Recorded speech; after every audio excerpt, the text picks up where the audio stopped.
পাথারকান্দির দুর্লভপুর ও বিলবাড়ি নদীবাঁধ ভেঙে প্লাবিত হয়েছে বহু এলাকা। নিরাপদ আশ্রয়ের খুঁজে বন্যার্তরা। শনিবার দুপুর থেকে পাথারকান্দি ও তার আশেপাশের নিম্নাঞ্চল প্লাবিত হতে শুরু করে।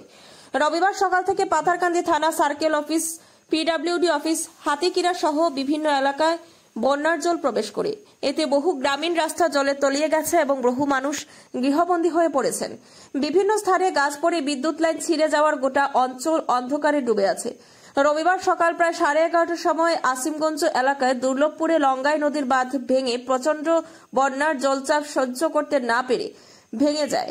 এর ফলে বাঘেরসাঙ্গন, জুলাই, সাতঘড়ি, দেওবাড়ি সহ অনেক এলাকায় হঠাৎ নতুনভাবে বন্যার জল ঢুকে পড়ে। একই দিনে 11:30টার কাছাকাছি সময়ে পাথারকান্দি থানার পাশে বিলবাড়ি স্লুইস গেটের পাশের নদীবাঁধও ভেঙে পড়ে। এর ফলে আশেপাশের এলাকায় ব্যাপক জলবাহিনী ঢুকে পড়ে।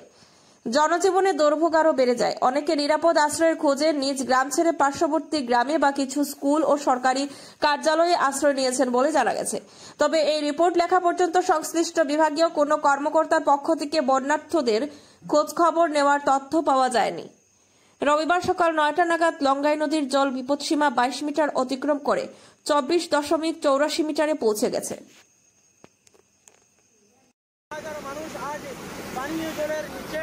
আপনারা দেখতে পাল্টা দুর্লভপুরের তোরাত্তর সাইডে বালটা ভাঙে গেছে, মাত্র ভাঙিছে, বালটা ভাঙিছে। আমরা কিভাবে এই ঈদুল আজহা উদযাপন করব? অসহায় নিষ্পৃত মানুষ অতি সংকটজনক ভয়াবহ যে সম্মুখীন পরিস্থিতি হয়েছে আমরা আসিমগঞ্জ এলাকার মানুষ কিভাবে আমরা এই যাতায়াত করব? অসহায় নিষ্পৃত মানুষ কিভাবে আমরা খাদ্য সামগ্রী আনা নেওয়া করব? এই যে বর্তমানে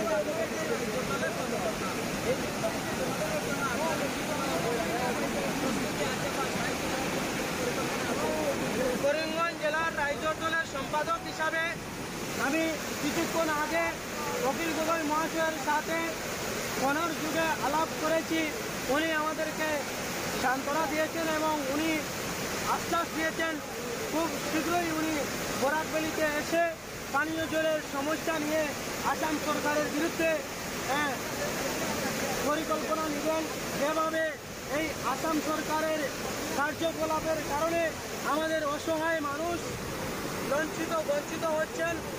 এই এনডি ডিপার্টমেন্টের মানুষ যে সময় পানীয় জল থাকে না, ওনারা এসে ফটো তুলে সোশ্যাল মিডিয়াতে ভাইরাল করেন।